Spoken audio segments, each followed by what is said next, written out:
Nichol Kessinger watched two little girls get buried and then picked up the phone to make sure she was going to be okay. I said what I said. And before anybody comes into these comments talking about she was a victim and she cooperated and she volunteered information, I need you to sit down, sit all the way down, because we are not doing the soft version of this story today. We are not tiptoeing around the uncomfortable parts. We are not giving anybody a pass because they showed up voluntarily with their daddy and their carefully rehearsed answers. Today, we're going to talk about what Nichol Kessinger said when the cameras were off, when the formal interview room was behind her, when it was just her voice on a phone line with a CBI agent who was paying very close attention. And my family, I am telling you right now, the things that come out of her mouth on these calls are going to make you question everything you thought you had already decided about this woman. Type ready in the comments right now if you came here for the whole truth today, not the comfortable version, the whole truth. Type it right now.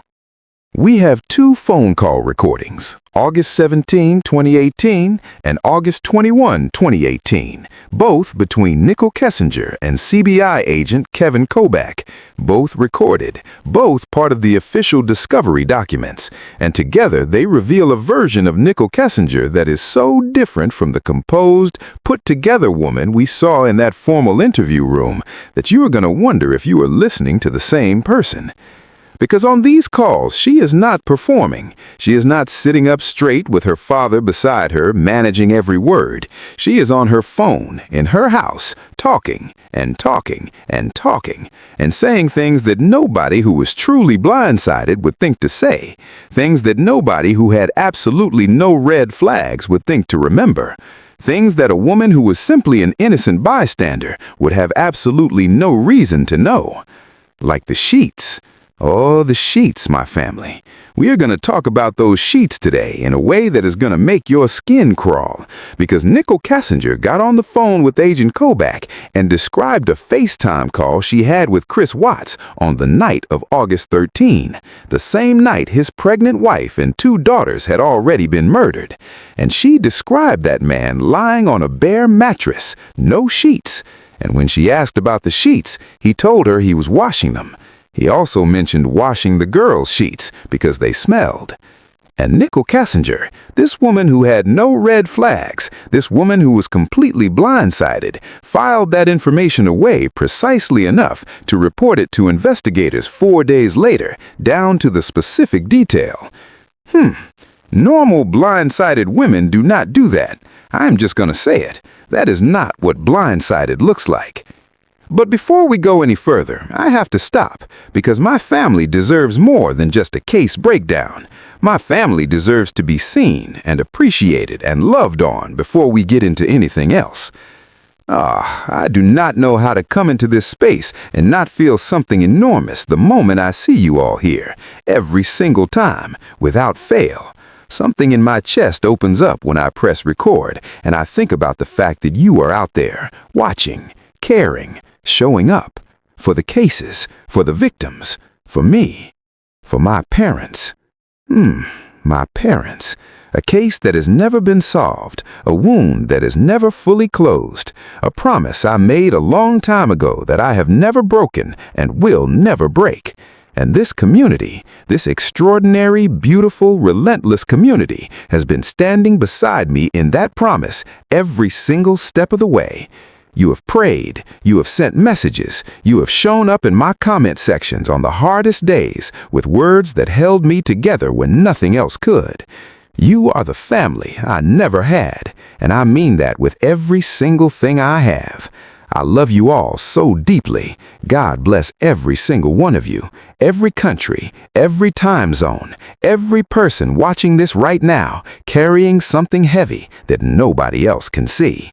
And since you love me and you believe in this work, hit that like button right now. Do it for Bella. Do it for Celeste. Do it for Shanann, who was pregnant and excited about her future and deserved so much better than what she got. Do it for every victim whose story deserves to be told loudly and without apology. If those babies matter to you, hit that button right now and do not think twice. Hit it for them. Now, for those who are brand new here, welcome to the family. You have absolutely no idea what you just walked into, and I love that for you. Quick background. My parents were murdered. The case was never solved. No justice, no answers, just silence, and a version of me that decided silence was never going to be acceptable. That is why this channel exists. Go back and watch my previous videos for the full story, and subscribe right now, because this family does not do surface level, and we do not let newcomers walk through this alone. Now, before we press play on anything, I need to give context to those jumping in without watching our previous Nichol Kessinger content. We have already covered the 3-hour CBI interview from August 16, where she sat across from agents with her father present for 3 hours. We also covered the August 23rd police interview, where she returned voluntarily and handed over her phone for forensic examination. Both videos are in the description.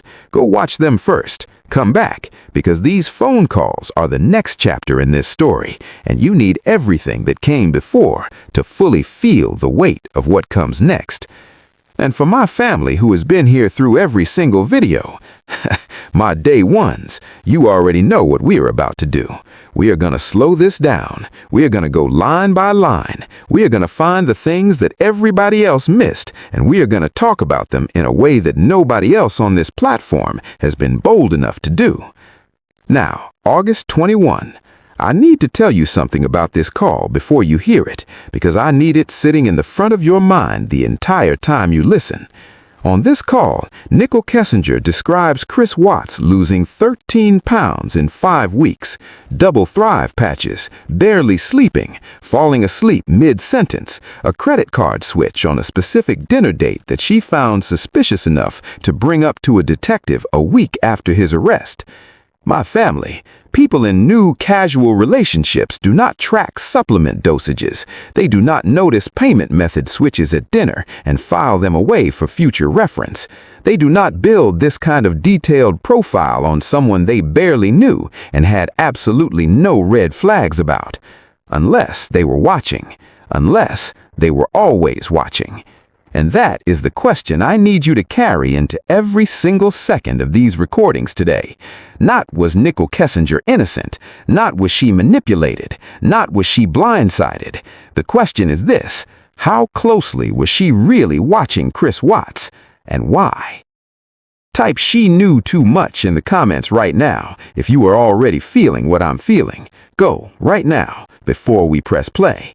Because what is coming in these recordings, my family, what is coming is going to change everything you thought you already knew about this woman.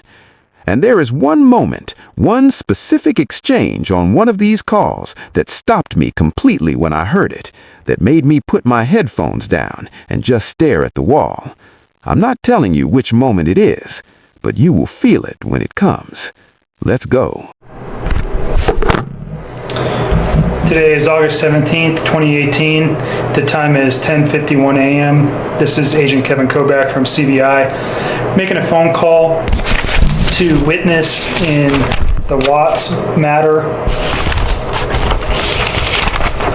Nichol Lee Kessinger, at 720-656-9605. Nicole texted me last night and said that she recalled some further information after an interview with her on the 16th. So the phone call will be to update whatever information she wants to provide and address a couple other issues that were not addressed during the initial interview.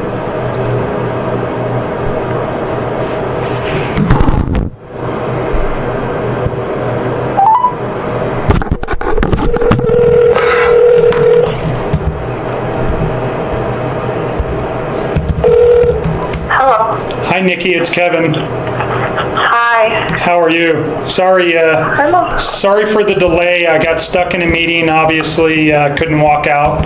So I apologize for taking so long to get back to you. It's okay. You at least got a couple hours of sleep last night? Yes. You sound a little bit better than yesterday. I feel a little bit better. Not much, but I feel like sitting down and just talking about all of that with everybody is like, it's helping. Good. Well, I think just keep that up. And again, if you need any, if I can put you in touch with somebody from Victim Advocate to whatever I can help you with, just call and ask. Okay. Okay. I'm going to need you to do that once we're done talking. Okay, sure. I can get somebody in touch with you today. And you don't need to tell me about anything. We talked about that yesterday, but it might be something good for you to do, and I can make that happen today. Thank you. You're welcome. So what, you texted me about 2 a.m. and said that you remembered some other information. What did you remember? Like, just kind of odds and ends. And I'm sure there will be more as this goes on. I interacted with him so much that sometimes, like, I just have to stop and think about how much information that I have gotten from him over the last few months and the last week or so. And, like I said, I never know what's true and what's not anymore. Sure. So I figured I'll just give you guys everything I have. And hopefully I don't have to keep calling you back with more, but no promises. No, that's okay. Please do. Like I told you yesterday, anything that comes to mind that you think is important, I'd like to know. Because you know him better than anybody probably over the last 6 to 8 weeks. So that's anything that he said to you or anything that stands out to you as you're reflecting on all this kind of mess here is important for me to know. Understood. Couple things. So one, I went back and I tried to find whatever text you were talking about between my friend Charlotte and me with the eHarmony thing, and I don't know what you're talking about. Okay. If you her and I text so much though. So if you find it and you show it to me, let me know. But it's just I was on that site, but it was never worth a damn for me. So it wasn't really something that I ever discussed with her. However, when I was going back through there, I did realize that I had offhandedly mentioned to her a little bit about Chris. I didn't tell her that I was how deep the rabbit hole went on that, I guess you could say, but it was kind of vague, and she was asking a lot of questions at that point, but it was just oh, you know what, I did say something to her. You guys, I think, I just looked at the messages, and there was some little bit of conversation regarding, he's got kids. There was some conversations about some sexual related stuff, and that was about it. Does that sound right? Yeah, that's it. But I did mention it to her, and honestly, we've talked since then, and I haven't even mentioned him, and that girl's so wrapped up in everything that's going on in her life. I don't even think she realizes what's going on in the news. Okay. I don't even think she's going to connect the dots. I would be surprised. I honestly am convinced that if I don't say a word about it, I bet you she won't even bring him up. Okay. And even if she did, if I was just he's not around anymore in my life, I don't even think, I'm not concerned about her. Okay. And the only concern I had there seemed like there was some conversation about a boyfriend, and it doesn't seem so you were actually talking to her about Chris, not a boyfriend. Yeah, I went back through those texts. I'm what is he talking about? I don't see anything about eHarmony. And if it's in there, maybe it is, and I just missed it. But okay. It's no, I don't know. It's not all that important. It's not all that important. So we can move past that. What else? On Monday night, so a couple things. I told you he had texted me, and then at the end of the night, he had called, or I had called. I think he called me, but either way, we were on the phone with each other. And at some point when we were on the phone, he was like, do you want to FaceTime? And I remember I was laying in bed, and I was just you know what? Okay, let me turn on the light. And I remember I turned on the light, and we FaceTimed. And when we FaceTimed, he didn't really say much. It was almost kind of awkward. I don't even know why I didn't think of this earlier, but it was it was very short too. It was super brief. And I remember what's short? What is short? A couple of minutes or 30 minutes? Oh no, I bet it was only probably less than 5 minutes. I think it was only a couple of minutes. Okay. And I think think we were like talking a little bit, but he was laying down on a mattress that didn't have any sheets on it. And I was like, okay. So I was thinking like, well, maybe he's in bed. I don't know what's up. But I remember asking him like, where's your sheets, you know? And he's like, oh, I washed them. And then this is the part I don't remember if this sentence right here came in this FaceTime conversation or if it came in a phone conversation prior to the FaceTime conversation. But regardless, this next sentence came on Monday night, and I'm so sorry that I cannot always remember chronological every little detail. That's okay. It's understandable. There's so much. But I remember he was saying that he was cleaning the house to try to keep busy to take his mind off of things. And this was on the phone. And it was kind of late when he was doing it. And I didn't honestly think that much about it originally because that man is always cleaning. He's a very, very organized, meticulous, clean individual. He's the type of guy that will vacuum his whole house one week, and if there's rooms that don't get used, he'd vacuum again the next week just because it's part of his routine. Okay. So the fact that he's cleaning to kill time and he take his mind off things did not seem like a super red flag to me. Because I was okay, well, that's what he does. He just on his days off, he organizes his basement or he cleans his garage. It's what he does. Okay. And so anyways, so that didn't seem at all the norm for me. But something that just kind of dawned on me last night is he made the comment directly after that. He said, I had to wash the kids' sheets. He was they smelled. And I was thinking about that last night, and I'm this man keeps that house so clean. That's the cleanest house I've ever seen. And I'm this man keeps that house so clean. Why would his kids' sheets smell bad? And you think this was Monday night? What time do you think it was Monday night? Oh God, I don't even know. I almost wish you guys would show me my phone So records.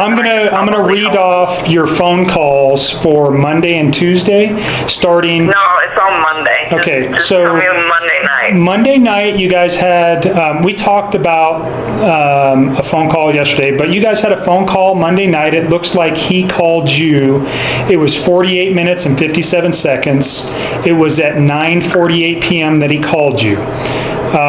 So that would take us to about 10:35. And then there's another call on Monday. It's for 51 minutes and 25 seconds, it looks like. I'm not sure, looking at this, who called who, but it looks like you called him. And that was at 11:09 p.m. That lasted 51 minutes. So that takes us to midnight. And then there's another phone call where he calls you. So we're now into midnight, Tuesday morning. It's a 30-minute phone call that lasts until 12:38 a.m. And then after 12:38 a.m., there's a 2-minute and 44-second phone call that that starts at 1:12 a.m. It's 2 minutes and 44 seconds. So yeah, so I would almost, this is just me, but I would go get my text messages with him from that night, and I would sync them up to that time frame because there was texting in between that. So I think what happened is he called me on that first call, and then there's that gap between the first call and the second call. In that gap, that was when we FaceTimed for a few minutes, and that was when I got up out of bed because I was just having trouble sleeping, and I went and did laundry. That's what I did. I went I just put some clothes in the dryer, and then I think I called him back, and then we continued to talk. So that little gap right there between those two big phone calls at the very beginning of the night, yes. I mean, not the very beginning of the night, but the big ones at the first two. So in between that gap, there's a quick FaceTime. So do you think that 2-minute and 44-second is the FaceTime? The one at the very end? Yeah. Well, so there's I don't even think the FaceTime's on there. Okay, because the FaceTime occurred in between those two big phone calls. That I do know.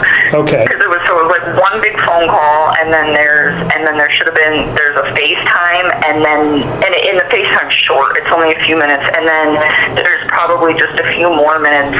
That's probably, there's a few more calls on Tuesday. So 112 is the 2-minute and 44-second call.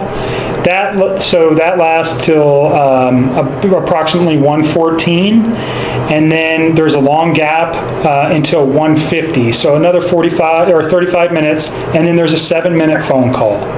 That phone call lasts till 1:58 a.m. and then there's a 10-second phone call at 2:07 a.m. followed by I think he calls you and maybe leaves a voicemail or something, or you don't pick up. So there's a 10-second call, and then directly after that there's a 10-minute and 24-second phone call. Okay, so I'm talking about the two at the very beginning of the two long really ones. Long ones. And is that when he's talking about the kids' yes, sheets? with the sheet. Okay, so yes. I will help you line this up. Like, I almost want to just come in there and like drop and drag all of my texts to where they were going. And you know what? We may meet and do that here coming early next week.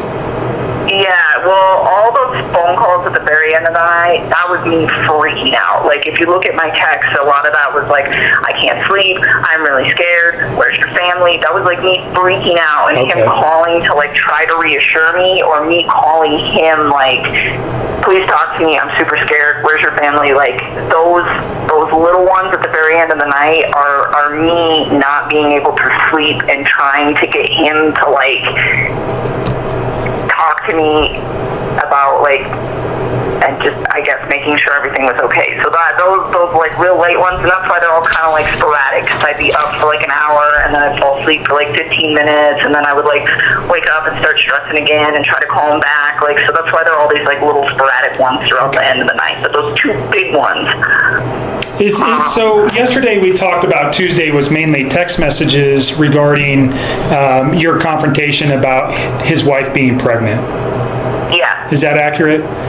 It is, and I mean, I guess those phone calls were on Tuesday morning, but for me, it was still Monday night. So when I was talking to you guys last night, that's how I referred to it, because I hadn't like gone to bed yet. Okay. You know what I'm saying? Yep. No, that makes sense to me. Okay. So I guess those technically were on Tuesday, but according to my daily sleep schedule, that was still my Monday night. Right. So the last phone call with him on Monday, well, it basically starts into Tuesday. It takes you all the way to Tuesday. It actually ends like basically at midnight on Monday, August 31st. So his wife gets home sometime at about 2 o'clock on that morning. So no, she got home on Sunday. Pardon me, Sunday. She got home on Sunday. So did you ever talk to him late on Sunday night?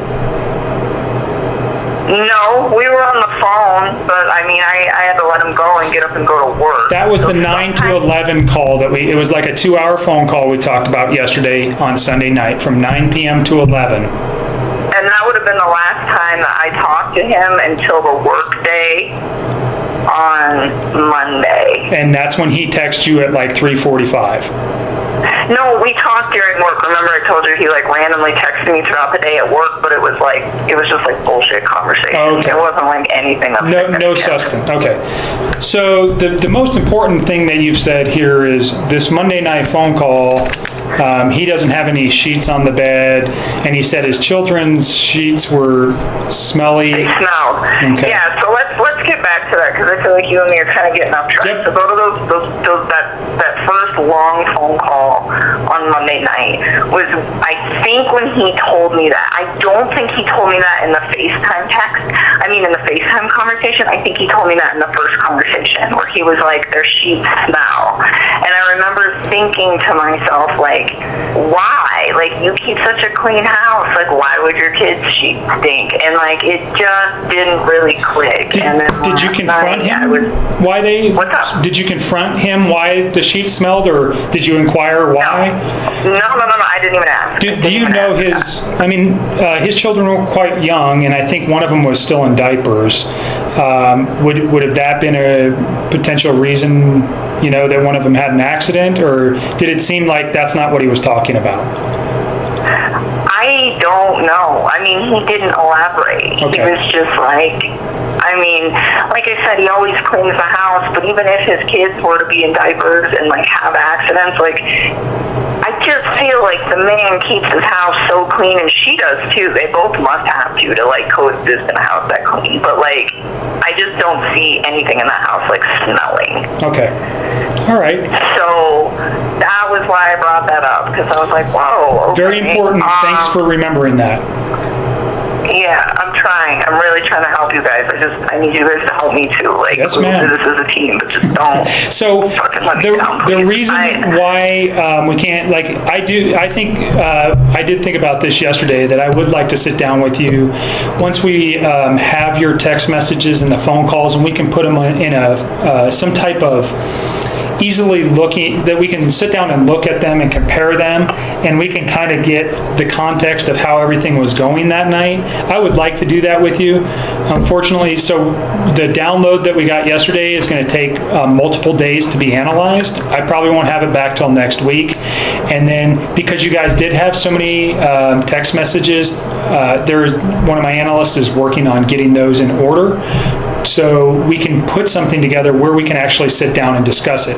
But I do think that's something that I want to do in the near future, sometime probably next week. I mean, I can do that. I don't mind giving you guys my time. I just need you guys to like help me with my employer and try to just help me brace for this media thing and just try. So I think your personal mental health is the number one issue. So let me help you with that and get a victim advocate to call you. And you can address questions of employment with them. I think they're better suited to answer those questions than I am. So I would ask you to direct questions to them. If they can't answer them, I'll try to help you as best as I can.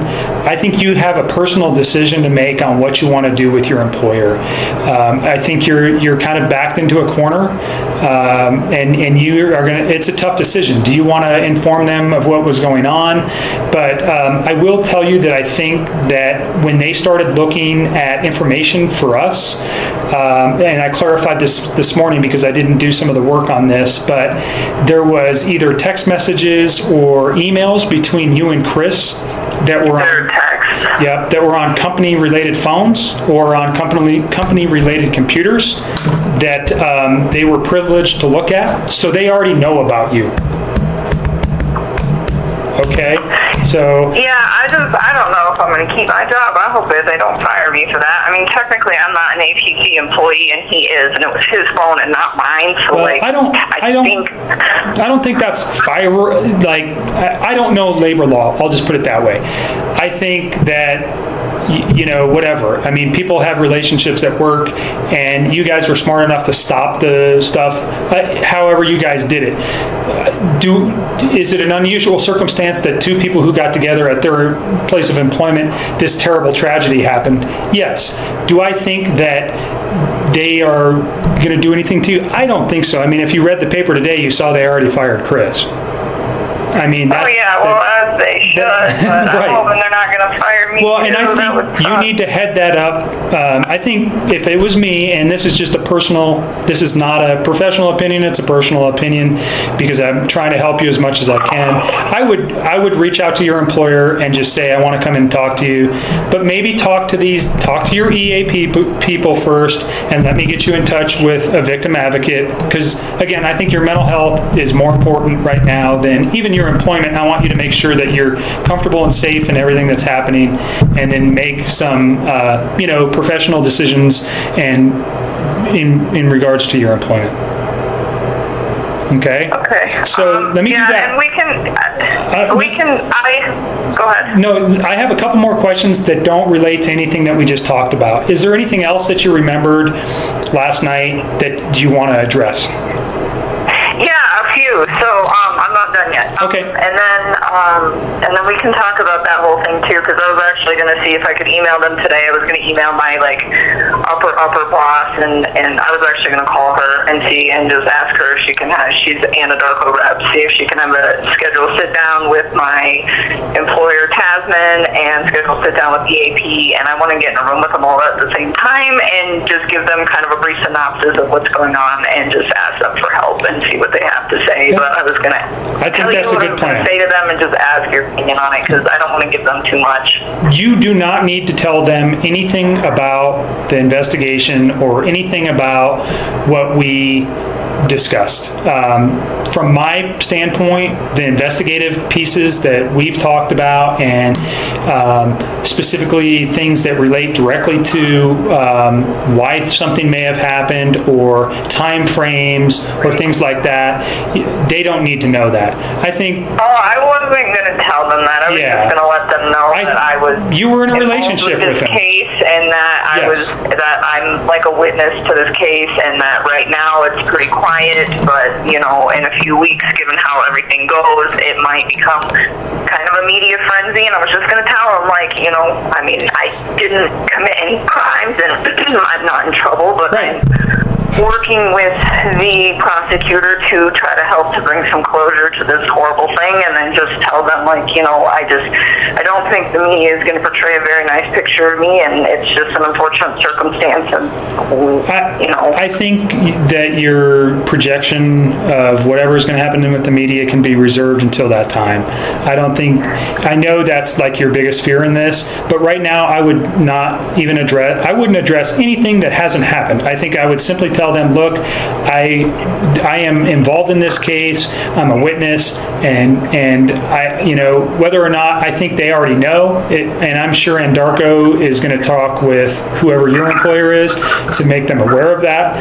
And then, hey, I had a relationship with this guy, and that's all they need to know. They don't need to know anything else. And then, you have to protect your employment and your personal well-being. So think of the best way to do that, and just minimal information. You don't have to tell them very much, but I do think you're on the right track of getting ahead of it.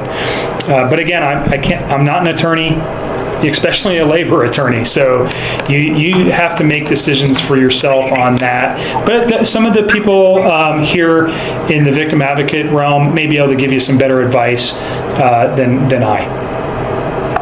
To do that today. Sure, I will make a phone call today and get the ball rolling on this, because I would like to either go to work on Monday or figure out what is going on with a fresh week and try to put my life together, because I think it will help. Yeah, I think getting back to work and not sitting there and dwelling on this at every moment is going to be very beneficial to you. So I will reach out to those people who handle that today. If I had a name, I'd give it to you. I don't, but I'll see who's available. Okay. So what other? I want to reach out to them today. Okay. As soon as we're done here, I'll make that my next priority. Thank you. What other things is there that you thought of last night? So I don't know when this phone conversation happened. I think that this was Monday at some point as well. I think it might have even been the same phone conversation as him washing the sheets and everything. I think it might have been the same conversation. He informed me that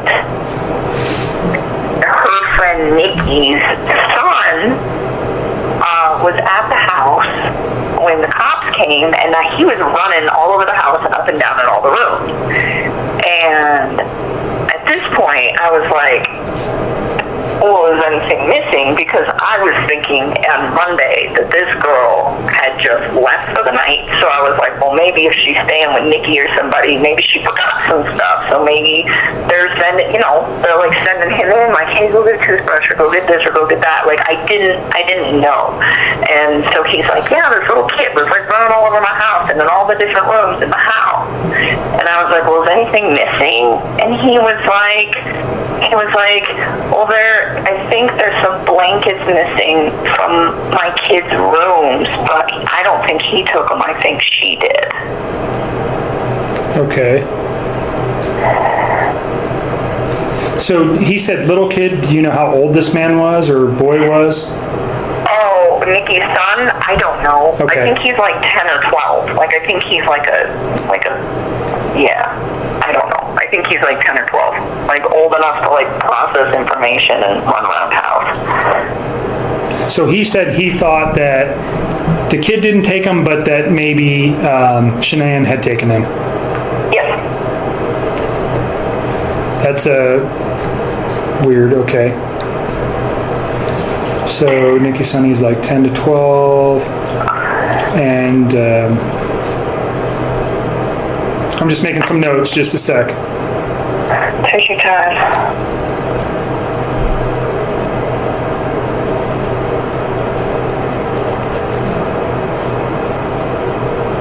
Okay. What else? Oh, let me see.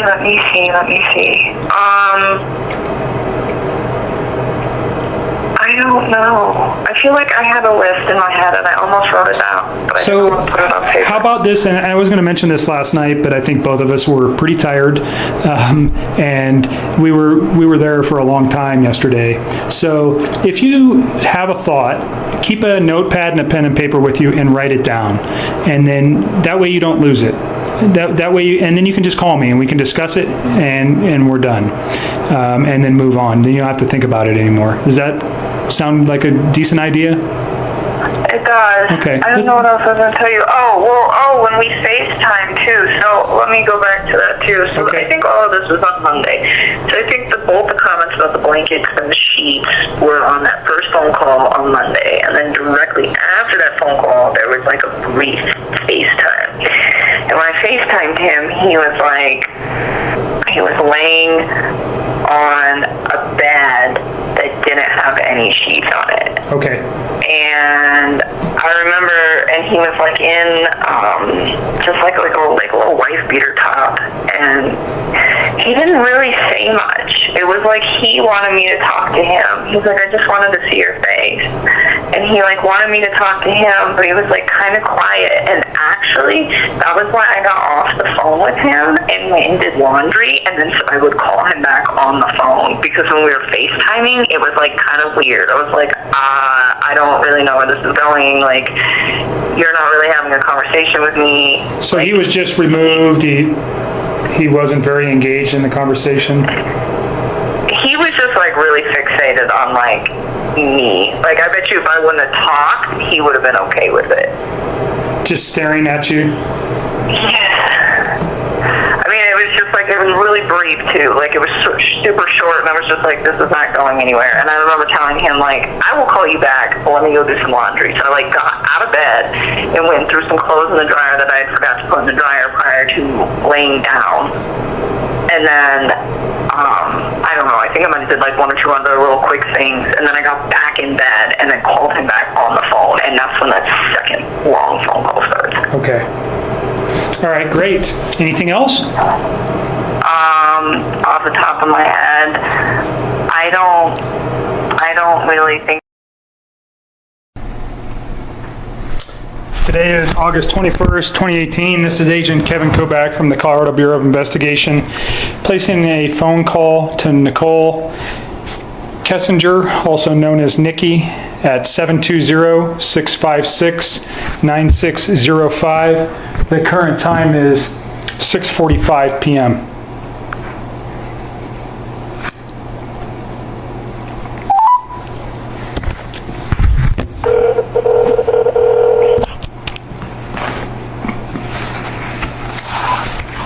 Hello?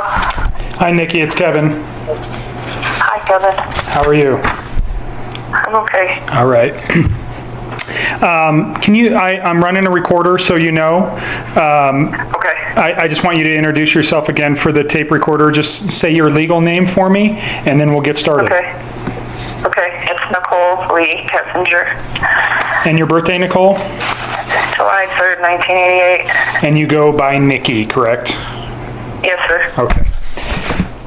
All righty. So you texted me this morning. We had a brief conversation regarding some new information that you remembered from just reflecting on what's been going on with this case. So you want to start with that? So did you write some things down? I did. So Okay. they're kind of out of order. They kind of just are as they came to my head. Sure. So we'll go over them in the order that I wrote them down. That's fine. So I was thinking about the whole, what is the name of the stuff she sold for LaBelle? Thrive. I'm sorry? Thrive. Thrive, that's right. I was like, it starts with a T and I'm drawing a blank. So I started thinking about this whole Thrive thing because I remember that we spoke at the end of last week and you were asking what I thought of it, and I made it clear that I didn't understand it. And the reason I had a hard time understanding it was because I didn't understand how people who were living sedentary lifestyles and had poor diets were losing so much weight on this program, and Chris was never able to tell me what was in it. Like not always, but when we first met, he was like, you should try this stuff, and I never wanted to. I was uncomfortable with it because I didn't know what it was. And I even had looked on their website and I still didn't completely understand it. And so I just I stayed away from that. And not only that, I mean, he told me, the only things he pretty much told me is it gives you energy and it's like a weight loss supplement. And I'm not trying to lose any weight. Like, I don't need that. And I didn't feel like I needed the energy either. So he never pushed it again. And I never, like, he always wore the Thrive patches, and I never questioned it. It was like what he did. But one thing I do remember him mentioning to me when he first tried to introduce me to Thrive was that you needed one patch a day. And when he would hang out with me, he always wore two. Always wore two. Okay. And I don't know. Do you remember where he wore them? Yeah, so he would usually wear one on like his left bicep area, and then sometimes he would wear another one on the right side in the same spot, or he would wear it on his like lower back. Okay. But he always had two, and I remember thinking like, I thought you only needed one of these. Why are you using two? And I never questioned it, because for me, I never questioned him about it, because to me, I just felt like since I wasn't involved with that program and I didn't want to be involved, it wasn't really my position to question him. Sure. And now I know that there's also supplements that go with it. There's like a pill and like a morning shaker. There's like a lot of stuff that goes with it, but there's like a daily routine of like 3 or 4 items that you are supposed to take. Now, was he doubling up on those other items? I am not sure. Do you know if he was following the complete routine? As far as I know, he was following it.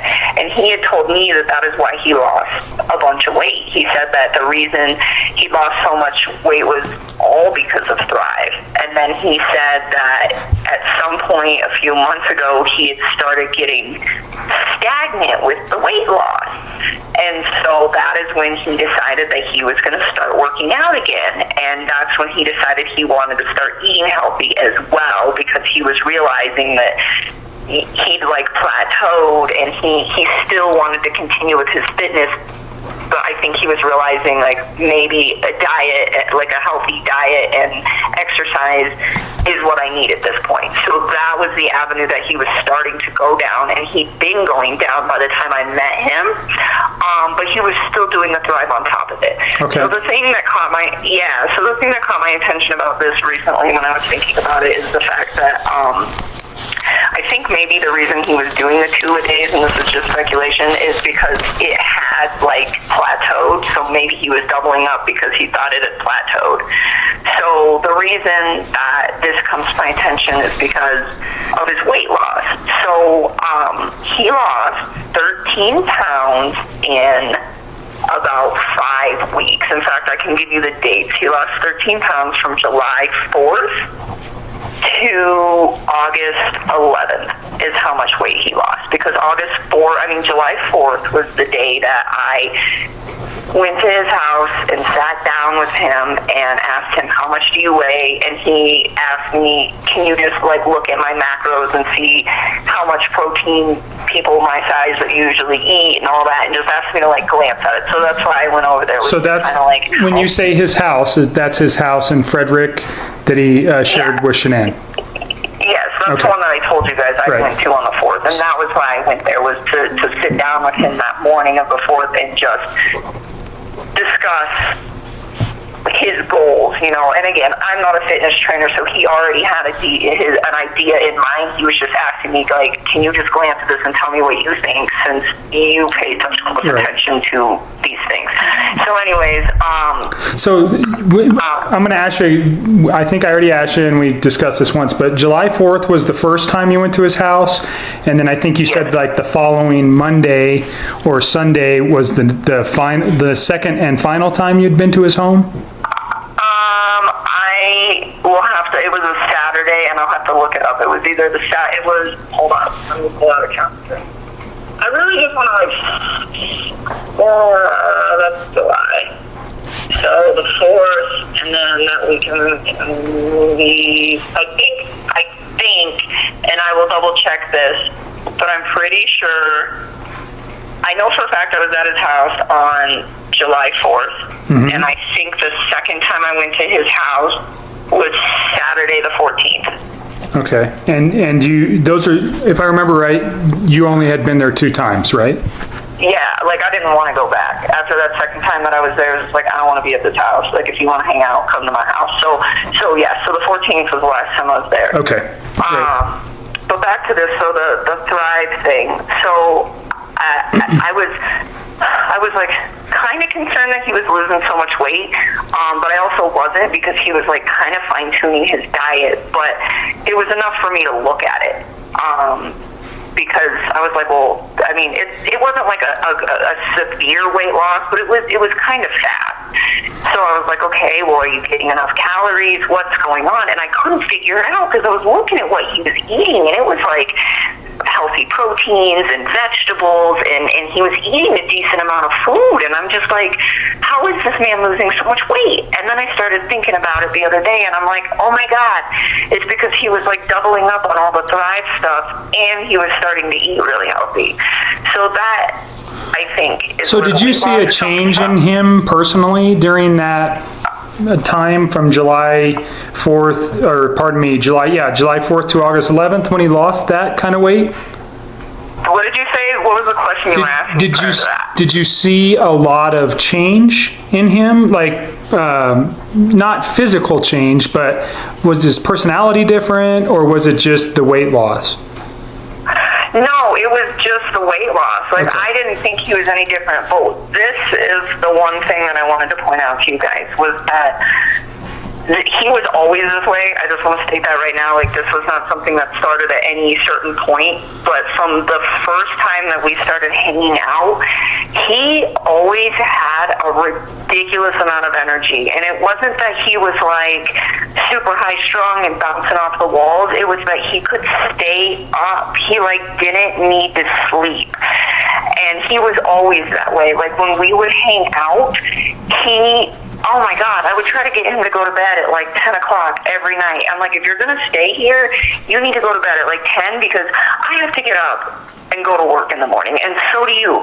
And he would keep me up every night. And we usually, I would say, it kind of fluctuated, but typically I would say that we went to bed somewhere, when he stayed the night at my house on those nights, somewhere between 11 o'clock and midnight every night. And it used to bug me, because it was I was so tired. What time did you wake? Go to bed. What time did you usually wake up? It kind of depended on the day and what I had going on at work, but I would say in between 4:30 and 5 is a pretty accurate assumption of when I'm supposed to get up for work. Okay. All right. So, so what I would do is I would go to work all day, and then when I would get off work, I would sleep. I would go home and nap, and my naps varied in time. Sometimes it was a half an hour, sometimes it was like an hour and a half. It was like whatever my body needed. And then I would get up and I would go to the gym, and then after I got back from the gym, he would come over my house, and it would be the same thing where it was like he would keep me up. And I will tell you, without those naps, there's no way I would have been able to keep up with him. No way. And another thing about that too, and he was always like that, always. And it used to, I could tell like his body wanted to sleep, but like his mind couldn't sleep. And the reason that I say that is because he sometimes I would see him, like, he would keep me up. So I'd be like, all right, well, like, let's watch a movie, you know, if you want to hang out. And so we'd be up, and I'd see him, like, doze off, and then, like, wake right back up. And, like, doze off and wake right back up. Okay. And there was a few times that we were having a conversation, and he would be talking to me, Kevin, he would, like, fall asleep mid-sentence and wake up, like, snap, and he would, like, snap out of it, like, 5 or 10 seconds later and keep talking right where he left off. That's weird. Yeah, it always, like, blew my mind. I was like, this guy must really like me if he is, like, avoiding sleep to be with me. And it was like, I couldn't do it. Like, I napped probably almost every single day after I hung out with him. Right. Okay. Honestly, it was almost, it was like he was on speed. So you think the Thrive thing contributed to that, or at least his own drive for losing weight and getting in shape, and maybe his attraction to you drove him, because you're pretty physically fit and he was kind of motivated by that. I think we remember you saying that earlier, that you were trying to help him get in better shape. Well, and I mean, he was already in good physical shape, and he was already taking care of his health and his diet in the gym. I just think he was like, hey, since you're already in this live a healthy lifestyle, would you be willing to just give me some input? Maybe I can fine tune it. But do you think that was some of the motivation for him to stay awake long hours and use maybe multiple patches of Thrive to try to impress you, for lack of better terms? No, I think it was the Thrive, and I think his body wanted to sleep. I think it really wanted to sleep. I think he legitimately was trying to lose weight, and I think that's what was keeping him up. Cool. Because at the end of the day, like, I wanted to sleep, but he just was, like, really restless and didn't seem like he wanted to. But he always seemed, like, really respectful of my wishes, so you would think that he would be on board with that. But it was almost like he, like, couldn't calm his brain, you know. And like I said, he wasn't acting high energy. He just, like, wouldn't sleep. And I almost think that's what it was. It was almost restless, where it's like, hey, I can't turn off at the end of the night. Stay up with me. And he never said that, but that was kind of the impression that I got. Okay. And so, and again, the double Thrive patches, I mean, maybe, but I don't really think he was trying to impress me. I mean, he told me, like, I had plateaued on this stuff. So I think maybe he was like, well, what if I double dip? Mm-hmm. So, right, so he's trying to get over. I get it. Okay.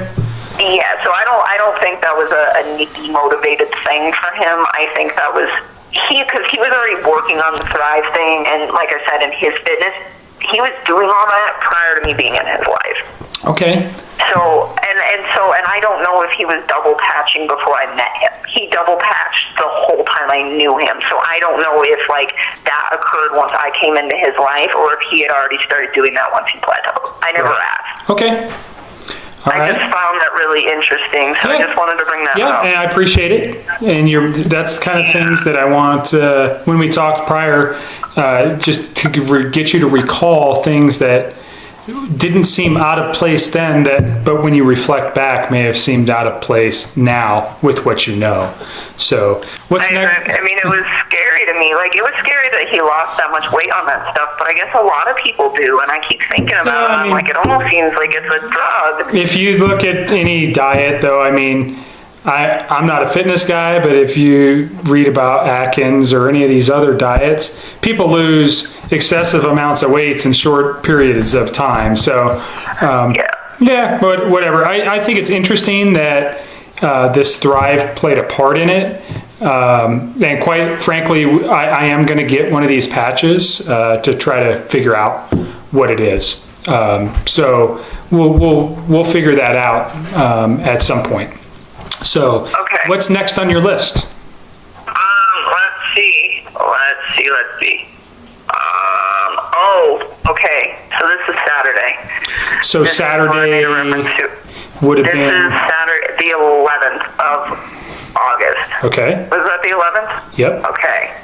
This is the night that we attempted to go to the Lazy Dog on 120th and Federal, and we walked in, and I looked at their menu. They tried to feed us, and I looked at their menu, and I was like, I'm not eating here. Right. And because, so we went to the other Lazy Dog, which is actually owned by somebody else, so they have a different menu. So we went to the Lazy Dog off of, I think it's 144th that I told you guys, and we sat down and we ate, and we were... it's on Highway 7, right?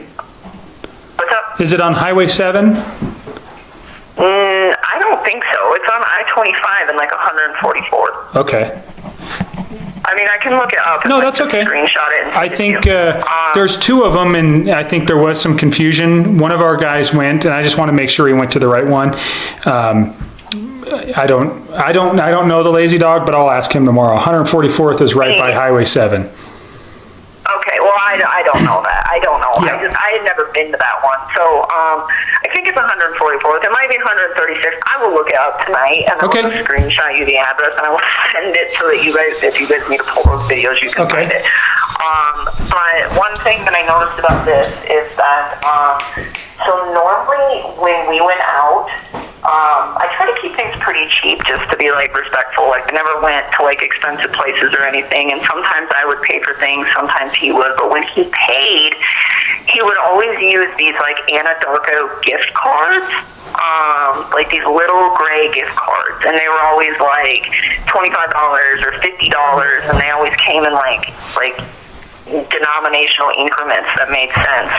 And he told me that he got these from Anadarko as rewards for doing really good stuff at work. And is that true? I don't know. I don't know if, I know that him and his wife had a lot of financial issues, so I don't know if maybe he's the one who actually wanted to spend all the money, and maybe he was cashing his paycheck in via gift cards so that his wife couldn't track it. I don't know. I don't Okay. know. But I think it's something you guys will need to So confirm with were they Anadarko. actually in the name of Anadarko? Do you remember, or did he just tell you that they were would gift say, cards? no, I've seen them. They Okay. say Anadarko on them. They're little dark silver credit cards, but they're gift cards. So you're just suspicious that potentially he was hiding money from his wife with these gift cards? Honestly, no. I think Anadarko legitimately gave him these. The oil industry is pretty good about when our operators do things that are safe, or they do a really good job at something.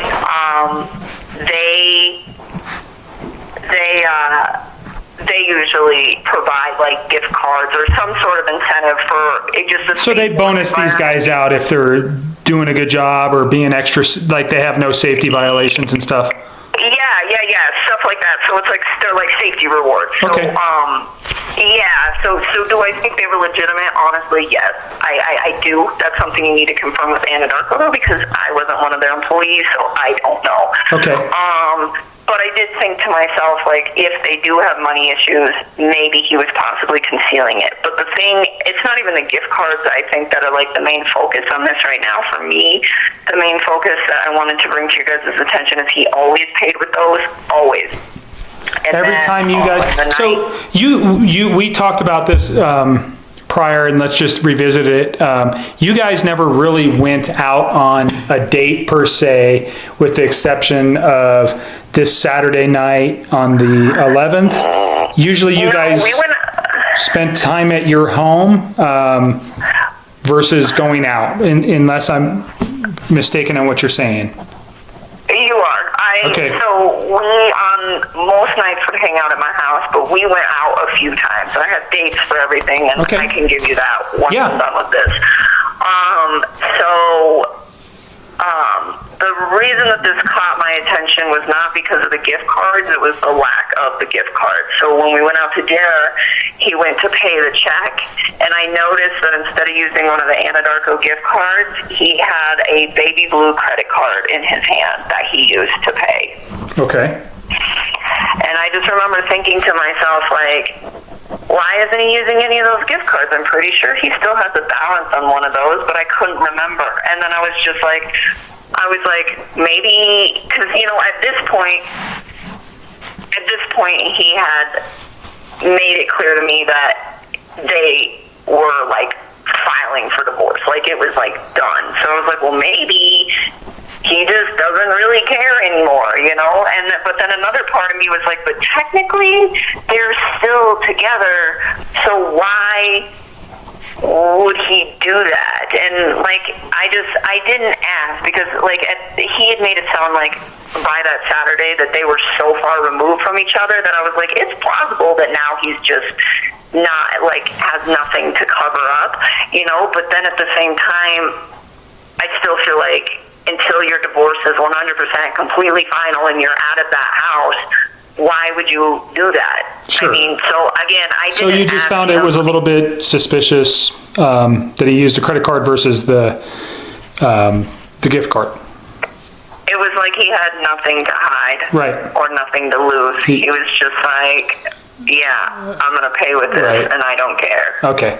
So, and that would certainly be, if it was a credit card, just thinking, would be something that maybe his wife would see at some point, and he would have to then have to explain that. So in your mind, he's like, oh, well, we're divorced, or I don't care anymore. She's going to find out that I have a girlfriend. I don't really know what he was thinking. I mean, I can't think for that man. I mean, I can't even process half the shit he's done or the lies he's told at this point, so I don't know. I just think that was extremely peculiar because he had never done that before, Okay. and it didn't seem like a big deal to him. All right. I get where you're going. So it kind of made you think that he didn't have anything to hide anymore. No, not at all. And again, you know, I mean, there was other parts of our relationship where it's like he talked to me on the phone pretty freely, like all the time, you know. So for me, like it never really seemed like on the phone like he had to hide anything at all. And that's why, you know, when he's telling me, yeah, we're getting separated, yeah, I'm sleeping in the basement, like it didn't even like occur to me like maybe this isn't happening, because it was like he was so liberal about his communication with me, even if they were in the same house together at the same time. And so for me, I was like, all right, well, maybe she's upstairs, he's downstairs, they're separated. It doesn't really matter if he makes a phone call. And so that he was always liberal with. But when it came to like paying for things, it was always the Anadarko gift cards. And again, like, I don't know if that's because he was hiding it from her or if that was because he happened to have these gift cards, and why not spend those as opposed to like the money in your bank account? I mean, I don't know. I just noticed that one last time that we hung out, that he paid with a credit card, and I was confused because I was pretty sure that he still had a balance remaining on like one of those Anadarko cards, but I don't know. Got it. I don't know. All right. What's So, next? all right. And then, well, let me just give you a date real quick. Sure. For the things when we were out in public. So, I think I have these right. I hope I have these right. But on Sunday, I think it was Sunday the 5th, I think. July 5th? Yeah, that's what I meant. I'm sorry. I'm glad that you're paying attention to this. 'Cause, yeah. So I think July, I'm going to start at the beginning. Okay. So I went out of town for my birthday. I came home on July 3rd, which is the night of my birthday. On the 4th of July, I went over his house in the morning and helped him with his like meal plan thing. And then after that, I went to the 4th of July Rockies game with one of my friends. And then 5th. I think it was the 5th. I don't remember. We went to go see a movie. And we went to the movie theater that is up by that lazy dog, I think, on 144th and I-25. What movie did you see? That new Jurassic Park movie. I don't know what it's called. Okay. And I remember we got there, and the first showing was sold out, I think. I don't remember. I think either we were going to go see another movie and it was sold out, or that one was sold out. So when we went up there to start with, it was sold out. And so we left, and we went and, like, walked down to these benches that were, like, right across from the Victoria's Secret. And I don't know what corner of the building that would be on. If you guys need me to go up there and try to figure it out. No, I'll figure it out. That's okay. Yeah, and we, like, sat in these benches, on this bench under this tree, and, like, just bullshitted until the next showing of the movie. And then we went to the second showing of the movie, and it was really late. I want to say it was like 9-something. PM? Yeah, it was late. And I want to say, I don't even want to say it's Sunday, because I feel like it was, like, not Sunday. I don't think it was my birthday, though. I don't know. Okay. I don't know. I might have all my dates mixed up. If I have all my dates mixed up, just... That's okay. You're getting us close. You'll find it. Okay. So then, let me go back to...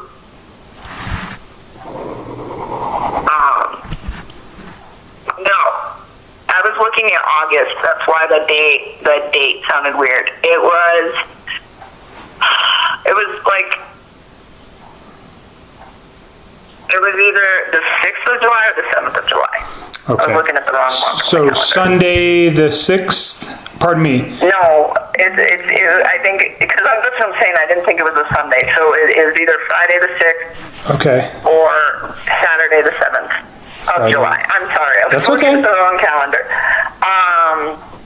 So because I remember that was like our first, like, outing. That was like our first date, and it was the weekend right after my birthday week. Okay. So it had to been, either probably the 6th or the 7th. And then we didn't go anywhere again until the next weekend. And that weekend, on Saturday the 14th, that's the day that I went to his house, we went up to Boulder, and we went to the Shelby Mustang Museum. So this was July 14th. Okay. Yeah. So we went up there, took a tour, and then after that, we left. And do you remember what time that would have been? That we left? Mm-hmm. I don't know. Well, what time do you think you got to the museum? Oh, God, I don't even remember. Morning, afternoon, night? I think it was pretty, like, a decent time in the morning. I bet you we got there at, like, 11 or so, because I remember it took us probably, like, an hour and a half to walk through it. I think it's a small museum. And then after that, we were going to go to lunch in Boulder, and then we decided not to. And then, we went to his house, and I dropped him off because I had picked him up to go to the museum. So I dropped him off at... You're driving your 4Runner? Yeah, we drove my 4Runner all the time. I told you I was only in his vehicle one time, and I think it was like so he could go get gas or something. Like everything, all of these adventures were all done in my truck. Okay. So then we went to his house, and we were over there for a little while, but then I was just like, I don't really want to be here, so I left, and I left him there. He didn't go with me. At his home? Yeah, like I left him there. Okay. And I left by myself. And then the weekend of the 21st, and this is how you'll know if my dates are lined up. I would base it off of this date and work your way backwards. But like, this weekend I went to Vandermeer Speedway with him, and I went and saw I think it was called the Mopar Mile High Nationals. It might have been called Thunder on the Mountain. I don't know. It was the drag races, though. And it was Saturday the 21st. Okay. And we were there, like, the majority of the day. I think we got there, like, early afternoon, and we were there till it ended, pretty much. Was that late in the evening? Yeah, those things go pretty late. Like, it gets dark. Okay. So you drove, did you pick him up again and then drive your truck, or your 4Runner, right? It's a 4Runner? Drive your 4Runner? I didn't pick him up. No, I didn't pick him up again because I never went back to his house. Like, he came to my house and then we carpooled. Okay. So he drove to your house, you guys carpool down to the Mile High Nationals, and you stay the majority of the day. Is there anybody with you guys on any of these dates, or is it just you two? It's just us. Okay. Did you have meals anywhere after you left there? Did you stop at any bars or anything? Okay, so that day, I'm glad you brought that up. Prior to going to Bandamere, we went to, what is the name of that little town? It's not Evergreen. It's like in between Lakewood and Morrison. Morrison, We went to okay. Morrison. And there's a patio bar there. I do not know what it is called. It's on top of an Italian pizza place. I think it's literally called like the Morrison Grill or Morrison Patio Bar, like something real simple. And we went, it's just like a rooftop bar. And you went and it's before above- the drag races? Yeah, we went before the drag races. Okay. And we hung out, there probably for a while. I think we were there for a little while. We ate there, so that's where we got So food. you I totally ate spaced lunch that out there? just now.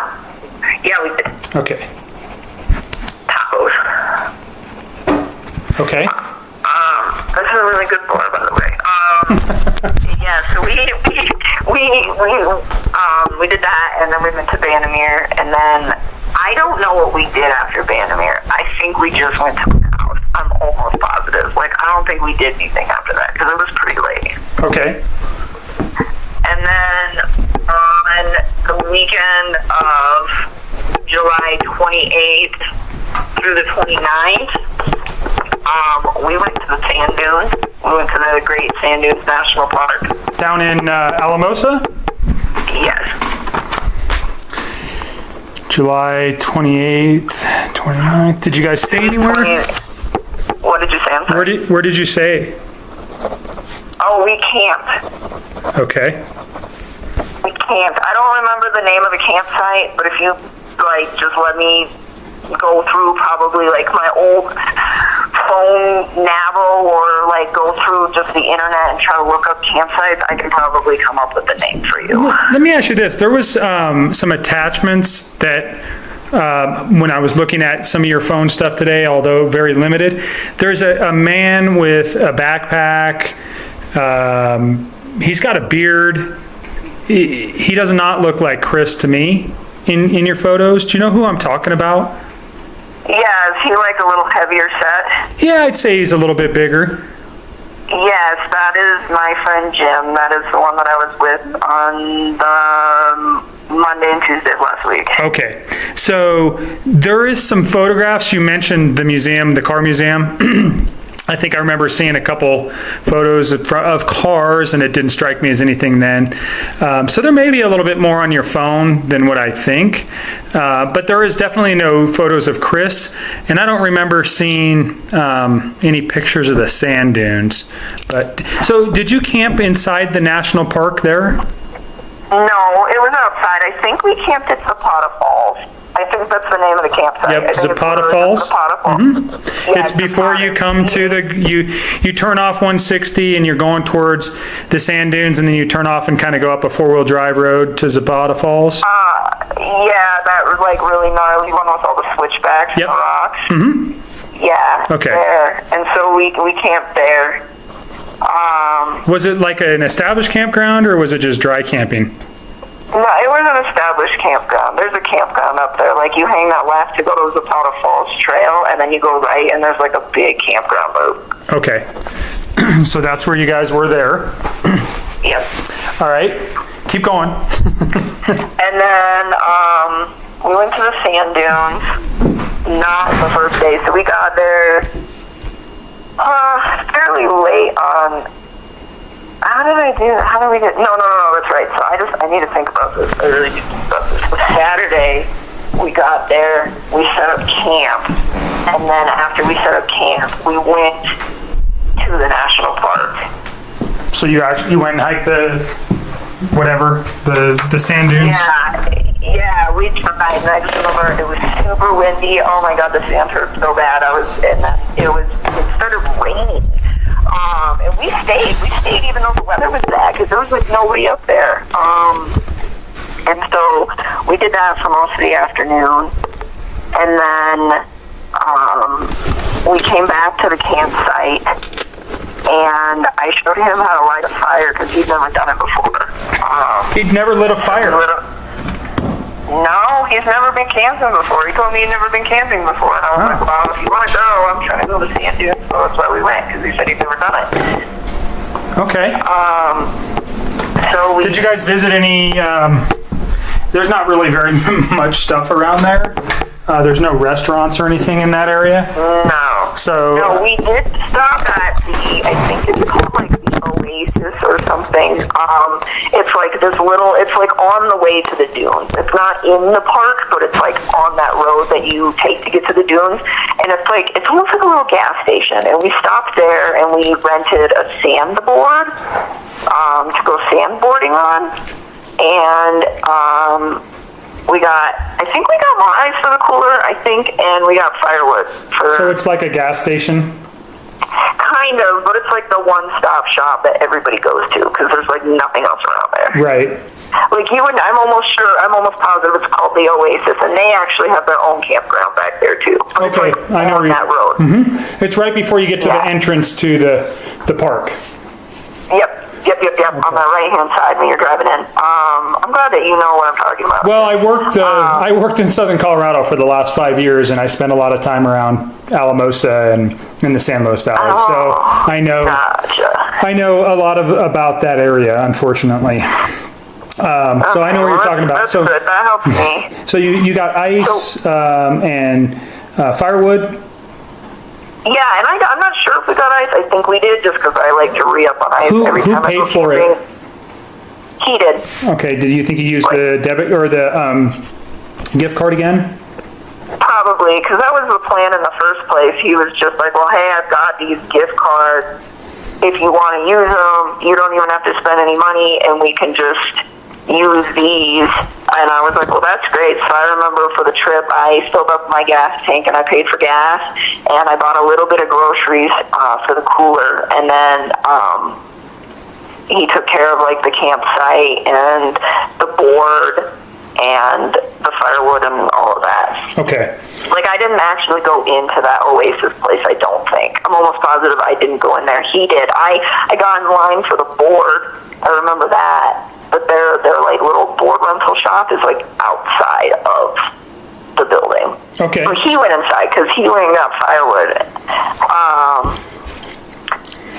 And then we went to the dunes. I'm just looking at your dates, so you know you're right. The Bandimere Speedway, the Mile High Nationals was July 21st.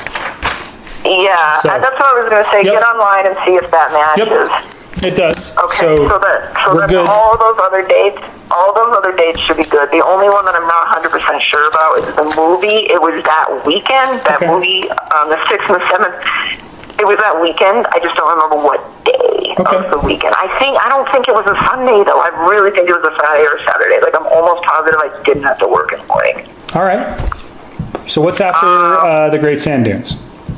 Okay, so we went to the dunes, and then we went and returned the board, and then we went back to the campsite, and we lit a fire, and we ate, and we just hung out by the fire for a few hours and just visited, and then it started raining really hard. So we put everything in the tent and put out the fire, and we went in the tent, and I remember he was like wide awake, and I was so tired, like, oh my God, I wanted to sleep so bad, and he just like would not sleep, and it was kind of bugging me. Like I would like almost like wake up and like half subconsciously like have a conversation with him for a sec, and then like doze back off. And I just remember being so tired, and he was up probably for a while. Okay. And then so you guys come back to the Denver metro area on Sunday? kind of, yeah. But we went. One of my friends wanted us to go to the Renaissance Festival, and she didn't know who I was with, but she was just like, the Renaissance Festival in Colorado Springs, and she was like, oh, you should stop by, and I made up an excuse to not go over there. I just told her, I was like, yeah, I don't really know, and I, like, kind of got out of it because I didn't want her to meet him. I got it. What friend was that? Charlotte. Okay. So did Charlotte ever meet Chris? No, none of my friends ever met him. Okay. And then on the way back up, we stopped in Colorado Springs to eat, and we stopped at a restaurant called BJ's. On Nevada and I-25? Honestly, I don't know. I mean, I just remember... Right by the University of Colorado, there's a bunch of buildings, and it's a big strip center. There's like a Costco. Oh, wait, I think I remember the Costco. Because don't you kind of have to, like from the highway, you can, like, see, or not the highway, but that main road, you can, like, see the Costco, and then you have to kind of, like, turn in and around into that shopping center? Mm-hmm. Yeah, that's the one. Okay. BJ's, it's more like a brew house, I guess, kind of. Yes, and it's like really nice. That place, it's just like a nice restaurant. I mean, not like nice, but it's just like it's a decent place. So that would have been. It's a big place. That's what I was looking for. It's a big restaurant. Sunday, July 29th. That what day did you Would that have been Sunday, July 29th? Yeah, it was Sunday, July 29th, and if you walk in the restaurant, so picture walking in, and the front doors are behind you, we were sat to the right on the, like, first level, like, there's like, a few different levels, so we were sat on the right side, and then in the right side, we were on the, like, left portion of the section on the right side. Like, there's these little, like, single-seater booths. They're really small. Okay. So almost, like, in the center of the restaurant, almost, but just, like, kind of on the right section of the main floor. Okay. Okay, so did he again pay with a gift card at that time? Yes. Okay. All right. And then we went home. Okay. Did you see him the following weekend? No, because he was out of town. Okay. Do you know where he went? He went to North Carolina. Do you remember the dates? No, I want to say that he left on the 31st of July. I'm almost positive, because we hung out the weekend prior at the sand dunes, and then he went to work on Monday, the 30th. I remember that. And then I think he left on Tuesday, the 31st of July. I think. And I don't remember when he got home. Okay. Next time you guys go out? Was that Saturday. The 11th. And you guys... And that was... The lazy Yeah, the story... Yeah. Okay. So we got that all down. What's next on your list? Sorry, I forgot about all that stuff, and then I didn't... That's all right. So we ran through something that the first time we talked, you were really tired. The second time you were overly stressed, and you had thought of some very important stuff that you wanted to talk about. So it's fine. And I don't mind talking to you as many times as I have to talk to you to get everything down that could at some point be very important. It's fine. Understood. So just don't worry about that. My job is to talk to you and make sure that this stuff is placed in a report so it's there forever. So it's fine. Again, I just keep telling you every time, when you remember things, just call me and we'll get it down. All right? Okay, yeah, and I hope you guys pull cameras and all that, because I'm trying to help you. I'm really honestly disappointed that you guys don't have all my text messages or don't think that you do. It makes me sad. I want you guys to have them. You need them, and it's frustrating to me. But it's I'll just tell you everything I know, and we'll go from there. That's right. Hold on.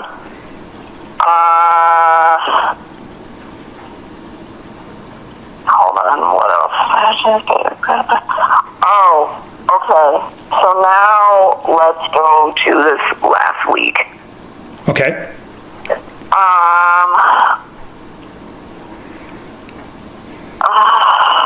see.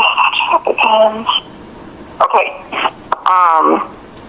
So Monday, I think probably the most important conversation that I had with him after all of that took place was that first phone conversation on Monday night, the later one. Remember I told you were telling me there's two big ones? Right. And the first one was the one where he mentioned the sheets, the smelly sheets of his kids, and that was also the one where he was telling me he was going to go get his wife's wedding ring appraised. That same conversation, I don't remember exactly how he phrased this. I don't remember what led to this, but he told me something about he mentioned that he had told, I don't know what he said. He said something about the separation and how she was okay with the fact that he wanted a separation, or that something like that. And I remember thinking to myself, wait a minute, what? Oh God, I'm drawing a blank. Here's the deal: is he had been telling me the whole time that I was spending time with him that he was getting separated, and he kept saying that he was the one who initially initiated the separation, and then that it was more of a mutual thing. He said that he was the one who had initially brought it up, okay, before we had met, and then she was on board with it, where she was just I'm not happy either, let's do this.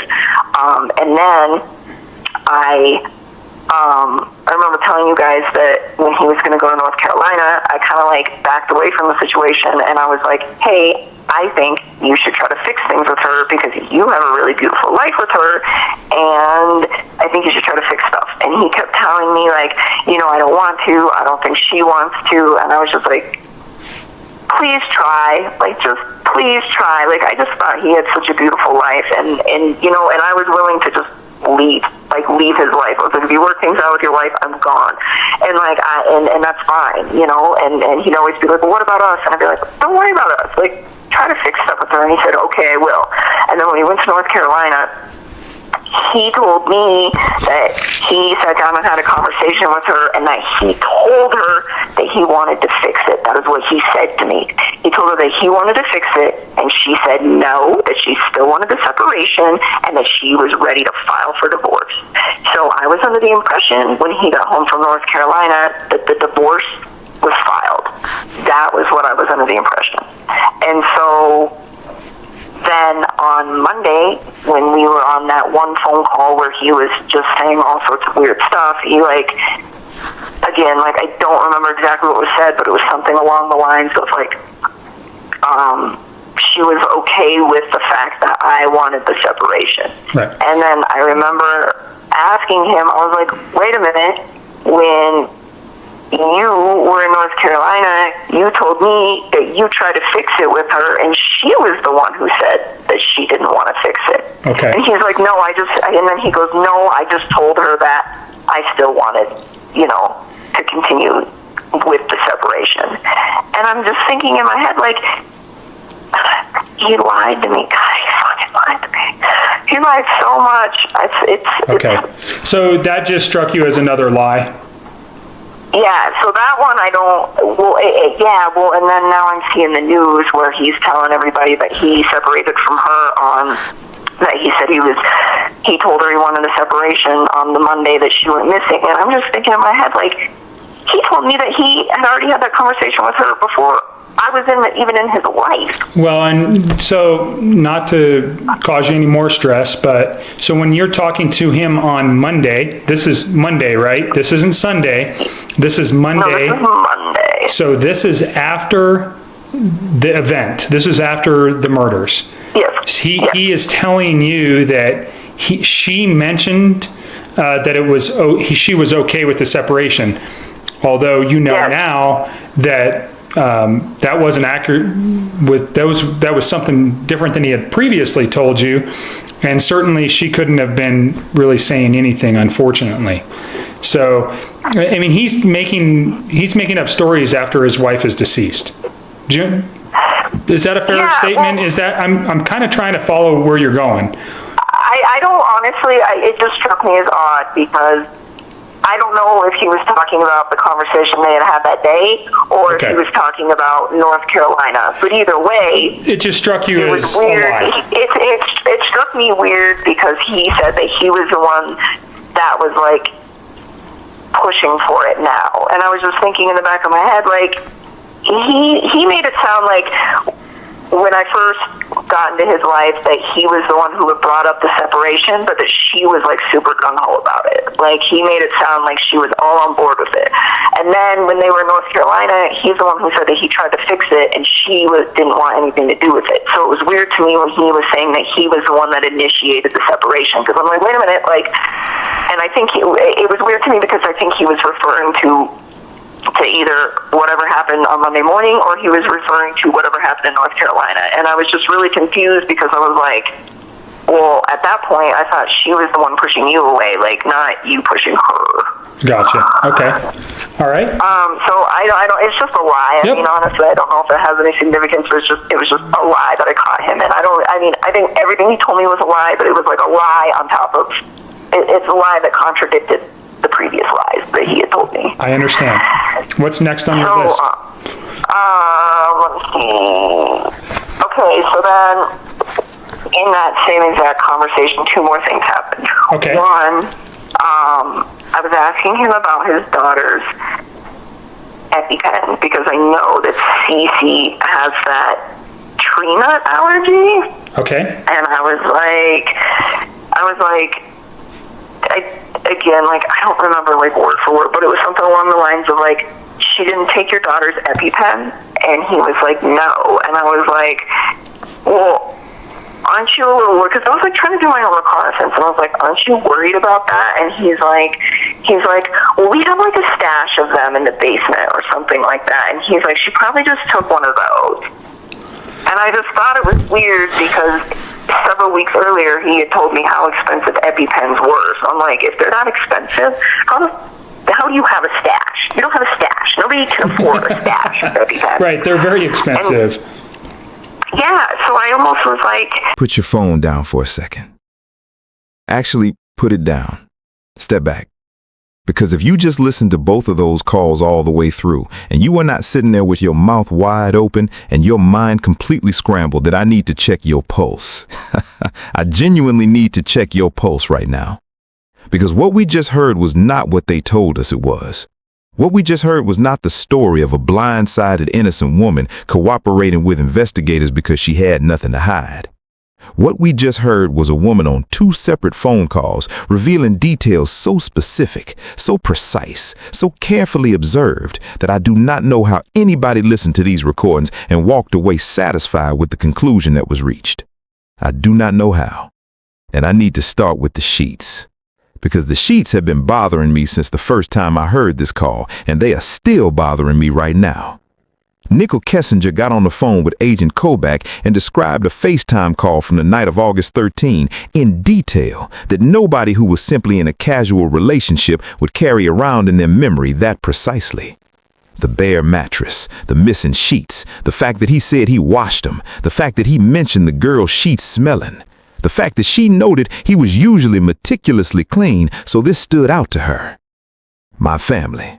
She was on a FaceTime call with a man at night, a man she had been seeing for a few months, and she was cataloging the state of his bedding. I need somebody to explain that to me. I need somebody in the comments to explain to me right now how a woman with 0 red flags and 0 suspicion about this man noticed and retained and reported that level of detail about a phone call that lasted what she described as super brief and awkward. I will wait. And then, August 21.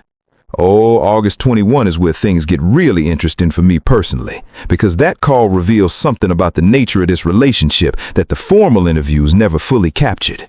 The thrive patches, 13 pounds in 5 weeks, double dosing, falling asleep mid-sentence. This woman was not casually dating Chris Watts. She was monitoring him. She knew his supplement routine. She knew his energy patterns. She knew his sleeping habits. She knew which payment method he typically used at dinner, and she noticed immediately when he switched.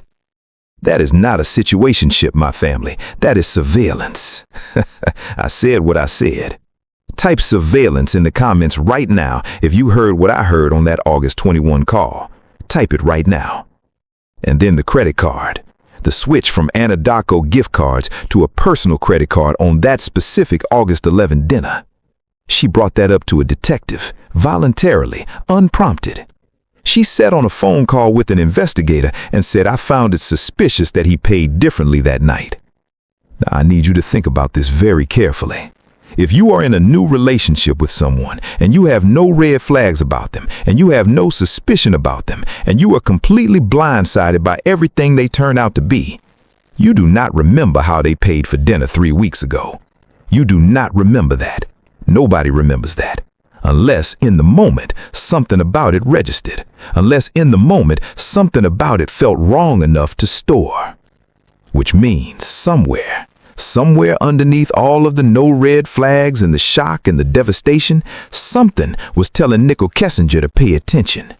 Something was telling her to watch. Something was telling her that the man sitting across from her at that dinner table was not entirely who he said he was.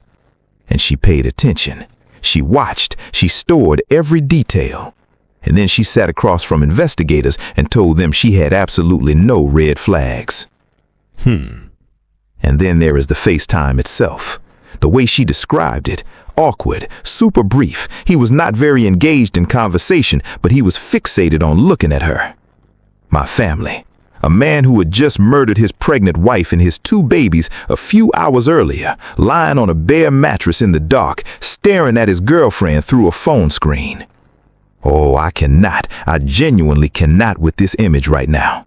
That is one of the most disturbing details in this entire case to me personally, and I do not think it gets talked about enough. Because in that FaceTime call, Chris Watts was already on the other side of something irreversible. He had already done it. It was already done, and he called Nichol Kessinger and stared at her, like she was the thing he had done it all for, like she was the prize at the end of the road he had just gone down. And she described it as awkward and turned it off. Just awkward, not alarming, not terrifying, not I immediately called someone because something felt deeply wrong. Just awkward. And then a 48-minute call at 9:48 p.m. and then a 51-minute call at 11:09 p.m. in the middle of the night while a pregnant woman and 2 little girls were already gone. I need you to sit with that. And I need you to answer something for me right now. Honestly, no performing, no saying what sounds right, what actually sits in your gut after listening to both of those calls. Do you believe Nichol Kessinger when she says she had no idea? Do you believe that a woman who noticed and remembered and reported every single detail I just walked you through was genuinely in the dark about who Chris Watts really was? Type yes, I believe her, or no, she knew in the comments right now. I want to see exactly where this family stands after these recordings.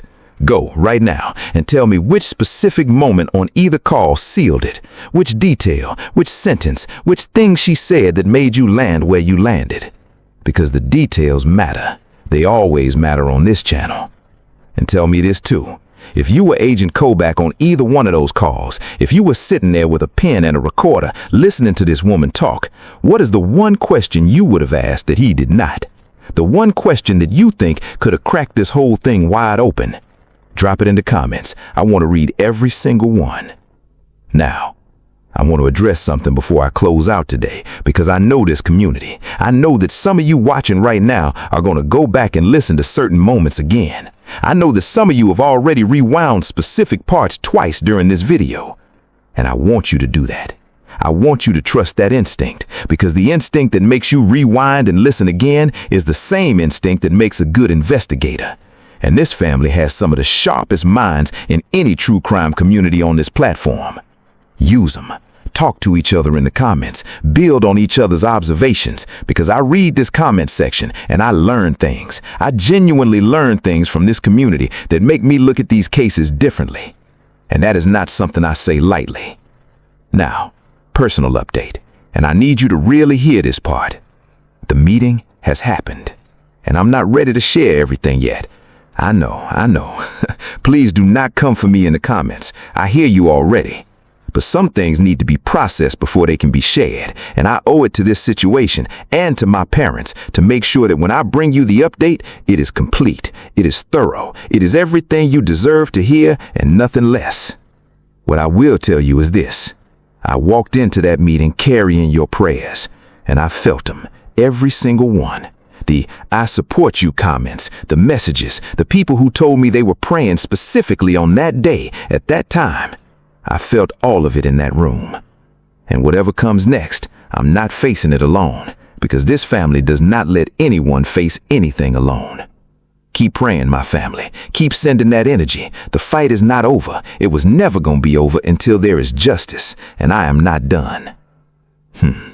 I love you all so much, so deeply, so genuinely. Every single person watching this right now, the ones who have been here from the very beginning, the ones who found this channel today, the ones watching in the middle of the night because something wouldn't let them sleep and something led them here. You are exactly where you are supposed to be. God bless this family, every corner of it. Now, if you haven't subscribed yet after sitting through this entire video, I have one question for you. What exactly are you waiting for? What's the holdup? Subscribe right now. Turn on that notification bell, because we are nowhere near done with this case. There are layers to this story that we haven't even touched yet. There are interviews and documents and details that are going to make everything we have covered so far feel like the opening chapter of a much bigger story. And I promise you, every single thing that comes next is going to be worth the wait. Stay close, my family, because the next video, the next video is going to start a conversation that this community is not going to be able to stop. I'll see you there.